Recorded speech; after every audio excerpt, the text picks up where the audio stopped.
तो अभी तक आप उन विभिन्न तरीकों से परिचित हो चुके हैं जिनसे किसी विलयन की सांद्रता को व्यक्त किया जा सकता है, जैसे मोलरता, मोललता, मोल अंश, द्रव्यमान प्रतिशत, आयतन प्रतिशत इत्यादि। इस वीडियो में हम इन्हीं तरीकों पर आधारित कुछ प्रश्न हल करेंगे।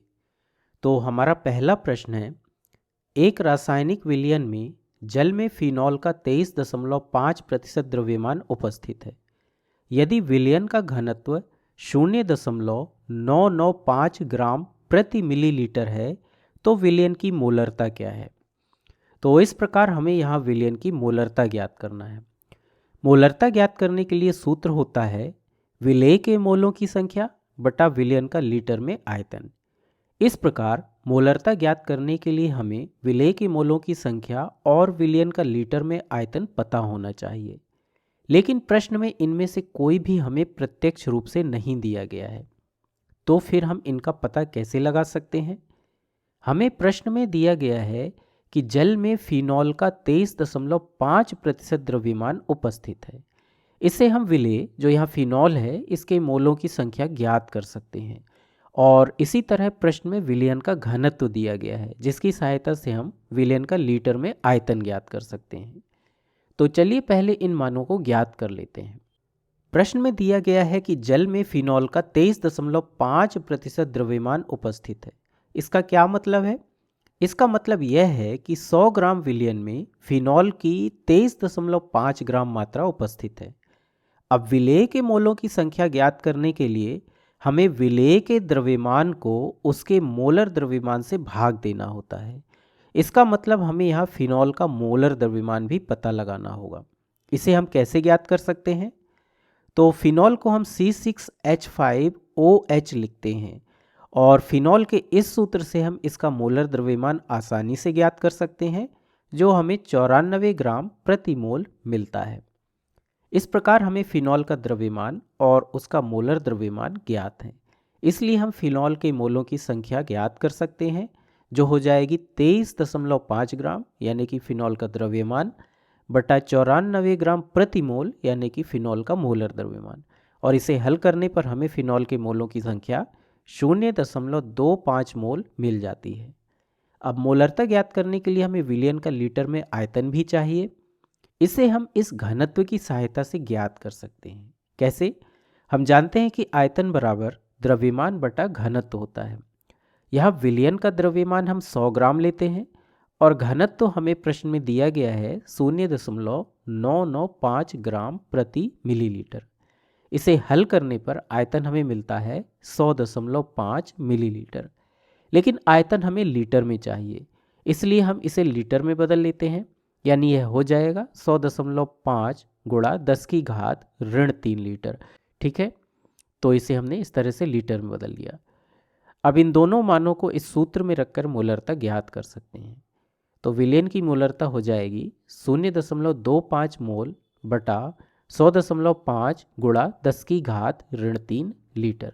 और इसे हल करने पर विलयन की मोलरता हमें 2.49 मोलर मिल जाती है। ठीक है, चलिए एक और प्रश्न हल करते हैं।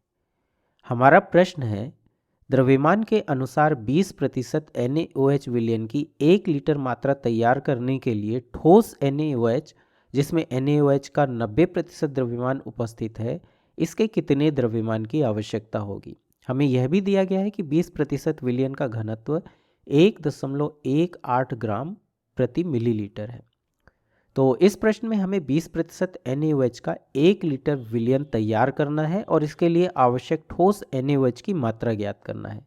ध्यान रहे कि इस ठोस NaOH की शुद्धता प्रश्न के अनुसार केवल 90% है। इसे हम कैसे हल करेंगे?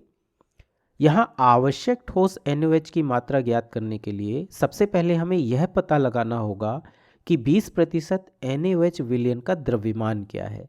यहाँ पर हमें 1 लीटर विलयन तैयार करना है, इसका कुल द्रव्यमान क्या है। तो हम जानते हैं कि द्रव्यमान घनत्व और आयतन का गुणनफल होता है और प्रश्न में विलयन का आयतन 1 लीटर दिया गया है और उसका घनत्व 1.18 ग्राम प्रति मिलीलीटर है। इसलिए विलयन का द्रव्यमान हो जाएगा 1.18 ग्राम प्रति मिलीलीटर गुणा 1000 मिलीलीटर। 1 लीटर को हमने यहाँ पर मिलीलीटर में लिखा है ताकि दोनों के मात्रक समान रहें। और इसे हल करने पर हमें द्रव्यमान मिलता है 1180 ग्राम। तो यह 1 लीटर विलयन का द्रव्यमान है। अब हमें विलयन की इस कुल मात्रा में विलेय यानी NaOH की मात्रा ज्ञात करना है। तो प्रश्न के अनुसार विलयन में NaOH की मात्रा 20% है। इसका मतलब है कि 100 ग्राम विलयन में 20 ग्राम NaOH उपस्थित है। प्रत्येक 100 ग्राम में 20 ग्राम NaOH है। तो फिर 1180 ग्राम विलयन में कितने ग्राम NaOH होगा? यदि इसे हम हल करें तो 1180 ग्राम विलयन में NaOH की मात्रा हमें मिलती है 1180 गुणा 20/100 यानी कि 236 ग्राम। लेकिन प्रश्न में दिया गया है कि NaOH की शुद्धता केवल 90% है। इसका मतलब विलयन बनाने के लिए आवश्यक ठोस NaOH की वास्तविक मात्रा इस मात्रा से अधिक होगी, क्योंकि ठोस NaOH केवल 90% ही शुद्ध है। तो आवश्यक ठोस NaOH की वास्तविक मात्रा होगी 236 ग्राम बटा 0.90, जो यहाँ पर 0.90 90% शुद्धता को दर्शा रहा है। यानी कि इसे हल करेंगे तो हमें मिलता है 262.2 ग्राम। इस प्रकार यह द्रव्यमान के अनुसार 20% NaOH विलयन की 1 लीटर मात्रा तैयार करने के लिए आवश्यक ठोस NaOH की वास्तविक मात्रा है। यही हमारे प्रश्न का उत्तर है।